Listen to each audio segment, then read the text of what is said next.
Continuando, tudo bem? Reta final, chegando a hora da sua aprovação. Olha só, pessoal, passando aqui para fazer um videozinho envolvendo alguns assuntos muito importantes para a nossa revisãozinha. Ciências humanas chegando, prova de geografia, vamos estar afiados com alguns temas. Porém, dentre os temas que podemos destacar, temos aqui, galera, 4 temas fundamentais e importantíssimos e que vem caindo com uma certa recorrência no nosso Enem. Dentre eles, o primeiro tema muito importante, agropecuária. É um tema que envolve tanto a questão da produção econômica do Brasil, voltada para o setor primário, bem como envolve o tema transporte, bem como a questão ambiental. Obviamente, quando falamos em agropecuária, nós estamos falando em que, professor? Agricultura, atividade do setor primário responsável pela produção de alimentos e matéria-prima. Não esqueça, pessoal, olha só, quando falamos em agricultura, nós temos 3 importantes fatores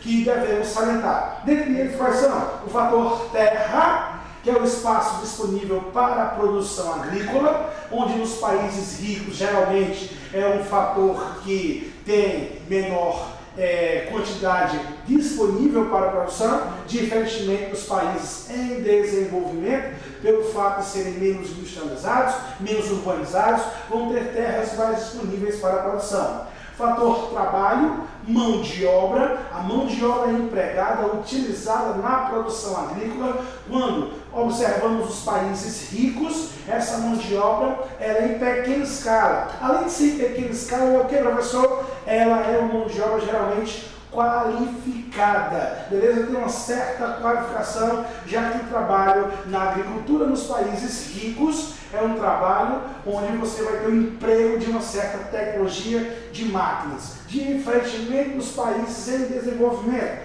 Você vai ter uma grande quantidade de mão de obra, uma grande parcela da população economicamente ativa, voltada aí para o setor. E por fim, o fator capital, o investimento utilizado, como nós falamos, países ricos, grande escala, países em desenvolvimento, pequena escala. E que, quando observamos esses fatores, já atribuímos ao Brasil, a gente vai ter o quê? A gente vai ter exatamente as 2 realidades bem distintas. Uma realidade predominando no Nordeste, a agricultura tradicional, bem como a agricultura moderna, que você vai ter o predomínio aqui nas regiões como Centro-Oeste, Sudeste e Sul do Brasil. Pegando a regionalização de Pedro Pinchas, podemos destacar aí a região centro-sul do nosso país. E quando observamos os principais produtos, podemos destacar aqui, professor, a soja, o milho,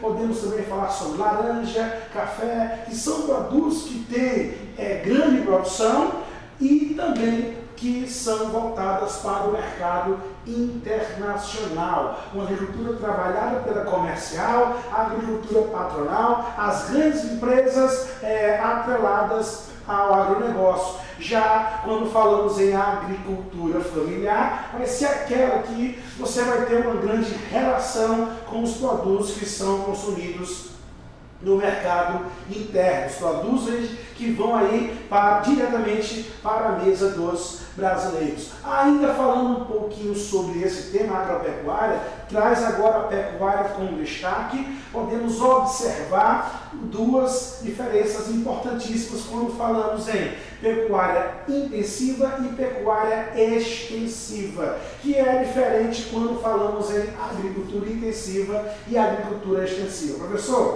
vamos lá bem rapidinho. Quando falamos agricultura intensiva, como é que eu posso definir diante da minha prova? A agricultura intensiva é aquela onde você vai ter uma elevada produtividade por hectare. E como é que eu tenho uma elevada produtividade por hectare? Quando eu relaciono a agricultura moderna, máquinas, tecnologia à disposição da produção agrícola. Já a agricultura extensiva, a agricultura que tem o que, professor? Uma baixa produtividade por hectare, geralmente relacionada à agricultura tradicional, à agricultura com menos investimentos. Já quando falamos em pecuária, né, professor, nós vamos ter o quê? A pecuária intensiva, onde o gado é criado preso, confinado, com maior controle, todo geralmente associado a um grande investimento, a um grande aparato técnico, tá bom? Tanto de máquinas como de mão de obra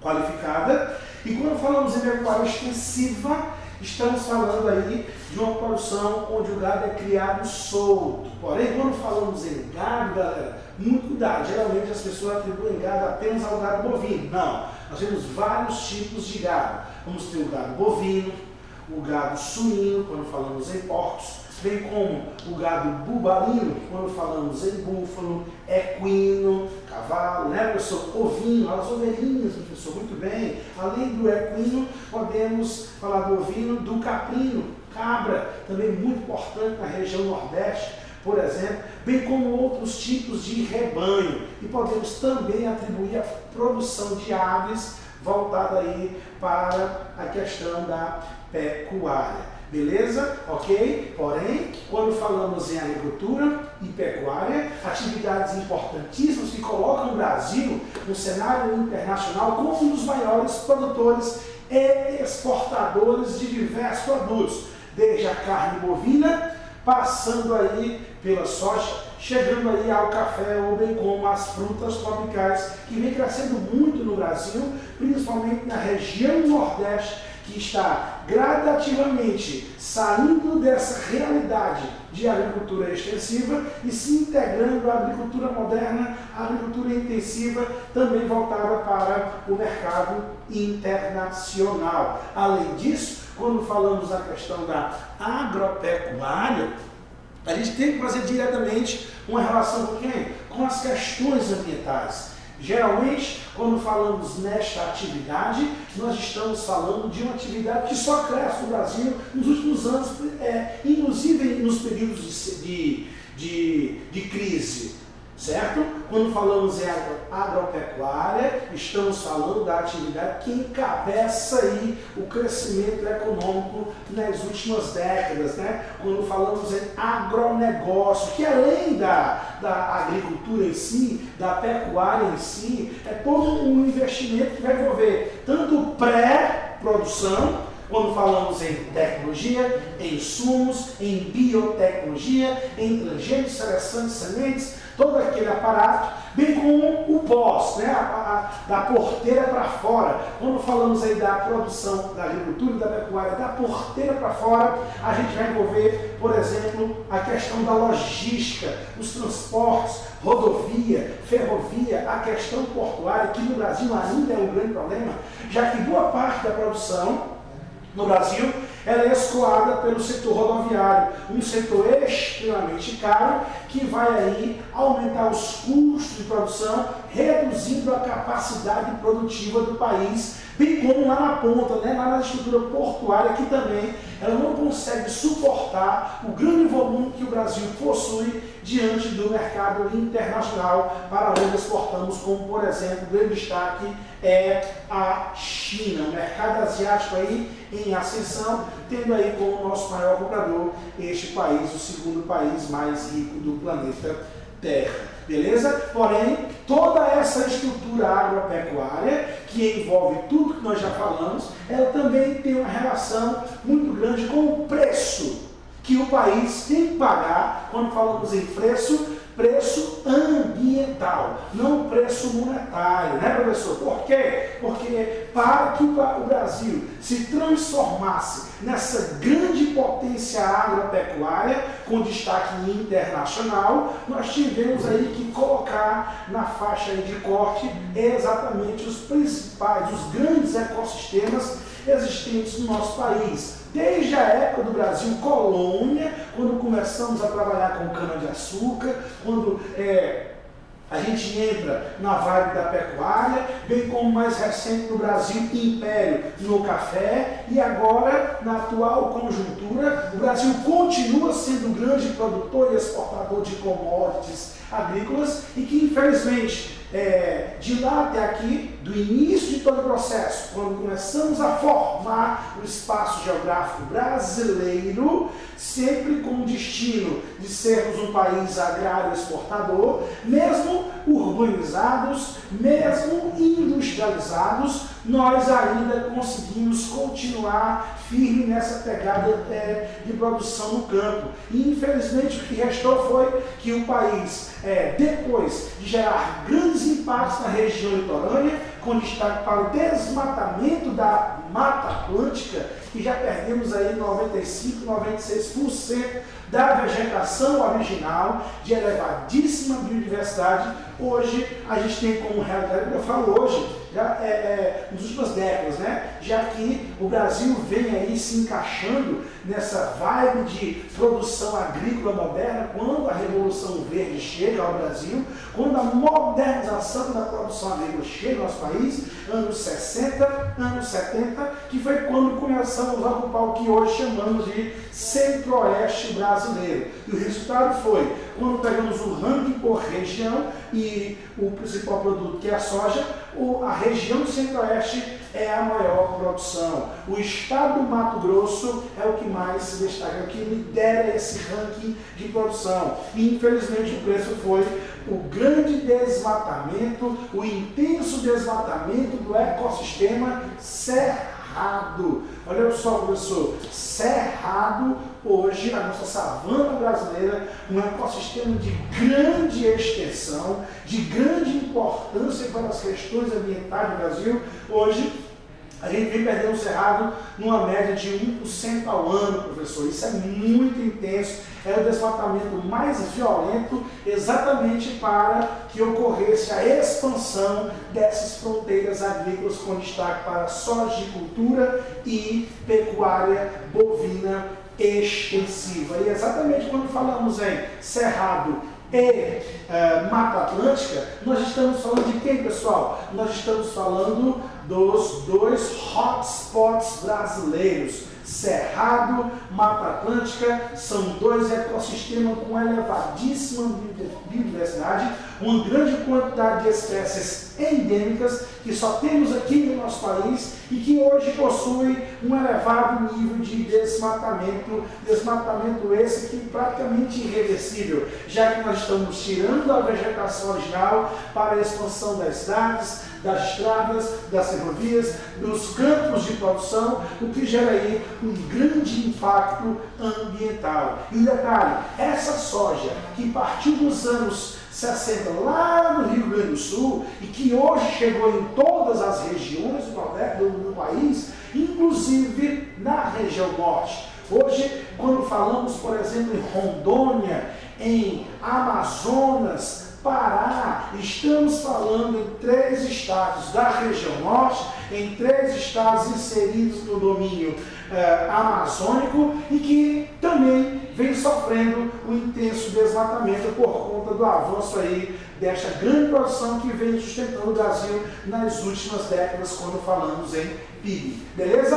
Tá aí, a gente envolveu aí um pouquinho sobre 2 temas importantíssimos. Somando a isso, podemos trazer também a questão da urbanização, né? Quando falamos em urbanização, um tema também muito forte nas nossas provas, podemos destacar o quê? Primeiro, definição. Eu gosto muito de trabalhar com definição. Então, quando definimos o processo urbanização, estamos falando de que, professor? Estamos falando de um fenômeno que ocorre quando a população urbana de uma região, de um país, cresce num ritmo mais intenso do que a população rural, ok? Repete, professor, quando a população urbana cresce num ritmo maior do que a população rural, nós vamos ter um processo de urbanização, que em países como o Brasil ocorreu ao longo do século XX, no momento que o país estava se industrializando, se intensificando na segunda metade deste século, já que, quando falamos em século XX, momento de urbanização essa que, ao mesmo tempo, ela proporcionou à sociedade brasileira tanto fatores repulsivos como fatores atrativos. Como assim, professor? Quando falamos em urbanização para a população, em industrialização, para a população rural, ela gerou um fator repulsivo. A industrialização proporcionou a mecanização do campo. E a mecanização do campo fez com que várias oportunidades de trabalho da população rural deixassem de existir. Então, aquele grande excedente de mão de obra desqualificada, sem espaço para atuação no campo, ela foi obrigada a sair da zona rural e se deslocar em grande escala para a zona urbana, gerando o que nós chamamos de êxodo rural, tanto interregional, né, dentro das regiões, principalmente quando falamos em Nordeste, bem como, né, intrarregional. Olha só, repete, pessoal, interregional entre regiões, melhor afirmando, tá? Interregional entre regiões do nordestino saindo em busca de oportunidades em São Paulo, tá? E intrarregional, conforme eu me referi no primeiro exemplo, dentro da região, saindo da zona rural, indo para as capitais como Fortaleza, Recife, Salvador, principalmente. Então, chegando na cidade, você tinha também uma série de fatores atrativos. Olha só, como a industrialização gerou. Expulsou o homem do campo, fator repulsivo, mecanização da produção, e atraiu o homem para a cidade. Melhor oportunidade, mais oportunidade, já que as indústrias precisavam de mão de obra. Naquele momento ainda era mão de obra desqualificada ou com a mínima qualificação, já que ao chegar na zona urbana, as pessoas iam começar a fazer cursos, principalmente quando falamos em escolas técnicas, Senai, dentre outras instituições. E isso ocorreu, na verdade, principalmente ao longo da segunda metade do século XX, de maneira muito intensa, muito rápida, o que gerou uma série de problemas sociais, ambientais, culturais, estruturais, dentre outros problemas, professor, que no primeiro instante a gente deve trazer para vocês, muito importante, que esse processo de urbanização ele ocorreu com foco para o destino da população para as grandes cidades, que chamamos hoje de metrópoles, gerando um processo chamado metropolização. As pessoas que estavam saindo da zona rural do Brasil se deslocaram principalmente para as metrópoles, para as grandes cidades. Mas, devido a esse processo ter gerado uma série de problemas, nos últimos 20, 30 anos, o processo começou a se reorganizar, promovendo aí uma nova mudança no padrão de imigração interna brasileira, onde as pessoas que agora saem do campo e vão para a cidade, ou até mesmo migração urbano, quando as pessoas saem das grandes cidades, hoje elas procuram as cidades de médio porte, que é uma nova tendência que ocorre na atual conjuntura, que chamamos de desmetropolização. Olha só, anos 50, 60, 70, 80, metropolização, concentração das grandes metrópoles, da população brasileira. Hoje, atualidade, nas últimas 2, 3 décadas, podemos aí reorganizar, gerando a desmetropolização, onde agora a bola da vez para o crescimento, para o investimento,